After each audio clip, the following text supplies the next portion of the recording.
আসসালামু আলাইকুম। আশা করি আপনারা ভালো আছেন। আমরা আজকে আর্টিকেল শিখব। এ, এন এবং দি ৩ টা আর্টিকেল আছে। এর মধ্যে এ এবং এন শুধুমাত্র উচ্চারণের দ্বারাই আপনি বুঝতে পারেন যে কোথায় এ বসবে এবং কোথায় এন বসবে। তো আজকে আমরা উচ্চারণ শিখব। উচ্চারণ শিখে যদি আমরা এ এবং এন কোথায় বসবে এটা শিখি, তাহলে আমরা জীবনেও ভুলব না এবং কনফিউজ হয়ে চাকরির পরীক্ষায় এই আর্টিকেল থেকে যদি আমাদের কোশ্চেন আসে, সেটা আমরা ভুল করব না। দেখেন, আমরা জানি যে ৫ টা বাউল আছে ইংরেজিতে এ, ই, আই, ও, ইউ।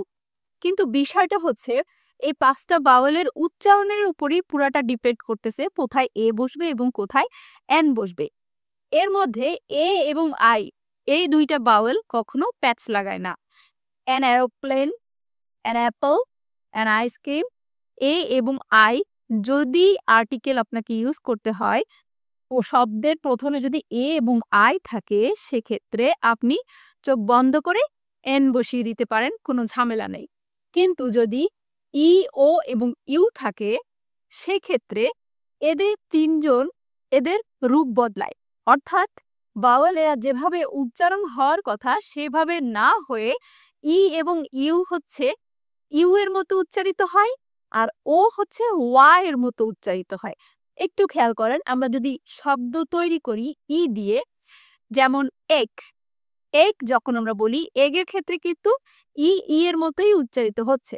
বাট যখন আমরা বলি ইউরোপিয়ান, ই, ইউ, আরও পিইএ, তো সেক্ষেত্রে ই কিন্তু ই এর মতো উচ্চারিত না হয়ে ইউ এর মতো উচ্চারিত হচ্ছে। আবার ইউ এর ক্ষেত্রে দেখেন, যখন আমরা আমব্রেলা বলি আ, আমব্রেলা, তো শব্দটা ভাওয়েলের মতো উচ্চারিত হয়। সেক্ষেত্রে আমরা ভাওয়েলের মতো যখন উচ্চারিত হয় আমরা অবশ্যই এন বসাবো, আর ভাওয়েল ছাড়া অন্য সবকিছু মতো উচ্চারিত হলে তখন আমরা সেটা এন না বসিয়ে এ বসাবো। ও এর ক্ষেত্রে খেয়াল করেন, আমরা যখন ও দিয়ে অরেঞ্জ বলি তখন কিন্তু ভাওয়েলের মতোই উচ্চারণ করি, কিন্তু ও দিয়ে যখন আমরা ওয়ান বলি, ওয়ান, তখন ও এর উচ্চারণটা হয়ে যায় ওয়ান এর মতো। তো খেয়াল করেন, যখন আমরা ই, ও এবং ইউ এই ৩টা বাউলের ক্ষেত্রে যখন উচ্চারণটা হবে ওয়া অথবা ইউ, অন্যরকম হয়ে যাবে উচ্চারণটা। এদের স্বরূপ যেটা ও, ইউ, মানে ইউ এর উচ্চারণটা যখন আ হয় আ, আর ই এর উচ্চারণটা ই হয়, তখন আমরা এন বসাবো। বাকি সব ক্ষেত্রে আমরা এ বসাবো। এ, A1 টাকা নোট। এখন আমরা এই উচ্চারণগুলা কয়েকটা উদাহরণের সাহায্যে আরো স্পষ্ট করে বুঝে নিব। দেখেন, এখানে প্রত্যেকটা ক্ষেত্রে ই বা ও কিন্তু এদের মতো করে, মানে স্বাভাবিক ভাওয়েলের মতো করে উচ্চারণ হচ্ছে না।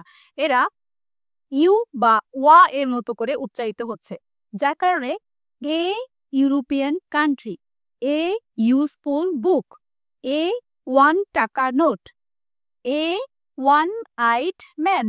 অর্থাৎ ইউ বা ওয়া এর মতো উচ্চারিত হলে আমরা সেখানে এ ইউজ করব ও এন ইউজ করব না। শুধুমাত্র ভাওয়েলের মতো উচ্চারিত হলেই আমরা এন ইউজ করব। এখানে খেয়াল করেন, হেয়ার, এখানে কিন্তু এইচ আছে, বাট এটা এইচটা এখানে সাইলেন্ট উচ্চারিত হবে। আপনি যদি হেয়ার উচ্চারণ করেন তাহলে কিন্তু ভুল হবে। দ্য কিং লেফট, এখানে এ অথবা এন কোনটা হবে সেটা কিন্তু আমার এই শব্দটির উচ্চারণের উপরে ডিপেন্ড করবে। এখানে এইচ সাইলেন্ট হবে এবং এটাকে এর এর মতো করে উচ্চারণ করতে হবে, এর, এর, যার কারণে এখানে বাওয়েল সাউন্ড, তাই আমরা এন বসাবো। MBBS, হি ইজ MBBS, তাহলে এখানে কি হবে? এম কিন্তু কনসোনেন্ট, বাট এখানে কনসোনেন্টের মতো আমরা উচ্চারণ করছি না, আমরা ভাওয়েল উচ্চারণ করছি। তো ভাওয়েল উচ্চারণ হলে এন বসবে। তো এভাবে FCPS, অথবা আপনি যদি MA বলে ডিগ্রির কথা, বা এরকম অদ্যাক্ষর জাতীয় যে কোনো জিনিস যদি দেখেন যে ভাওয়েল সাউন্ড দিয়ে শুরু হয়, সেক্ষেত্রে আপনারা এন ইউজ করবেন। আবার দেখেন, this is unique opportunity, U এর উচ্চারণ যদি আমরা বলছি যে আয়ের মতো ভাওয়েলের মতো যদি না হয়, তাহলে আমরা এন ইউজ করব না, আমরা এ ইউজ করব। এখানে দেখেন আওয়ার, এটা কিন্তু ঘন্টা, ডু ইট ইন আওয়ার, ভাওয়েলের মতো উচ্চারিত হচ্ছে, তাহলে আমরা এন বসাবো। তো ভাওয়েলের মতো উচ্চারিত হলে আমরা এন বসাবো এবং ভাওয়েল ছাড়া উচ্চারিত করলে আমরা এ বসাবো। আর্টিকেল নিয়ে যদি আপনারা আরো ভিডিও দেখতে চান তাহলে কমেন্টস করে জানান। আমি আর্টিকেল নিয়ে আরো ক্লাস ভিডিও করব এবং হচ্ছে আপনাদের দি আর্টিকেলটা কোথায় বসে এবং কোথায় আমরা আর্টিকেল বসাবো কি বসাবো না এটা নিয়ে আপনারা যদি ক্লাস করতে চান তাহলে প্লিজ কমেন্টস বক্সে